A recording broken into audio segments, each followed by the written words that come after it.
Hi friends, నేను మీ కరణ్. పోయింది, పెట్టుకున్న నమ్మకం పోయింది, కోరుకున్న ప్రేమ పోయింది, ఊహించుకున్న జీవితము పోయింది. ఇంకా మిగిలేది ఏమిటి? నా ప్రాణం. కావాలంటే అది కూడా తీసుకో. ఒకరి మనసులో చోటు లేదని తెలిసినా కూడా ఎందుకు ప్రేమిస్తున్నారు? నిజంగా ప్రేమ ఉంటే వారు కూడా నీకు అనుకూలంగా ప్రేమిస్తారు కదా. ఇంతకన్నా ఎక్కువ ప్రేమించాలో, ఎలా ప్రేమించాలో ఇంకా ఎలా తెలుస్తుంది? నమ్మి బ్రతకడం వేరు, నమ్మిస్తూ బ్రతకడం వేరు. నమ్మి బ్రతకడంలో ప్రేమ ఉంటుంది, నమ్మిస్తూ బ్రతకడంలో స్వార్థం ఉంటుంది. కూడబెట్టుకుందాం అనుకున్న డబ్బు ఉండదు. కోట్లు సంపాదించుకున్న కన్నవారిపై ప్రేమ లేకపోతే వ్యర్థమే. కోరికలు తీర్చలేదని భగవంతుడిపై కోపం పెంచుకుంటే మనకే నష్టం.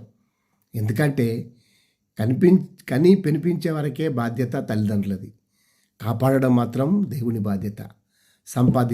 సంపాదించకపోవడం అంతా నీ చేతుల్లోనే ఉంది. కాబట్టి నీకు నువ్వే జాగ్రత్త పడు. నేటి సమాజంలో నిజమైన ప్రేమకి కానీ, నిజాయితీగా ఉన్న మనిషికి కానీ విలువ లేదు.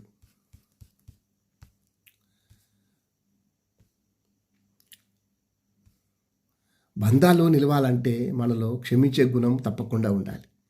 బంధుత్వం కావాలంటే ఒకరిపై ఒకరు గౌరవంగా ఉండాలి. ఒకరికై ప్రేమ ఒకరిపై ఉండాలి. నలుగురిలో కలిసి ఉండాలంటే ఒక చిరునవ్వుతో పరిచయం పెంచుకోవాలి. చిన్న నవ్వుతో పలకరింపులు ఉండాలి. ఏది నిర్లక్ష్యం చేసినా అన్నీ పోతాయి. పోయింది అని మనకంటూ మరి మనమేం మిగుల్చుకున్నాము? ఎన్ని చేయాలనుకున్నా సమయం లేదు, సందర్భం లేదు అని అంటాము. ఎంతో సమయం ఉన్నా ఆ సమయాన్ని నీవు సద్వినియోగం చేసుకోలేకపోతూ ఉన్నావు. అందుకే పోయింది అనే కన్నా ఇక ఉంది, ఇంకా ఉంది అని అనుకో. Thank you.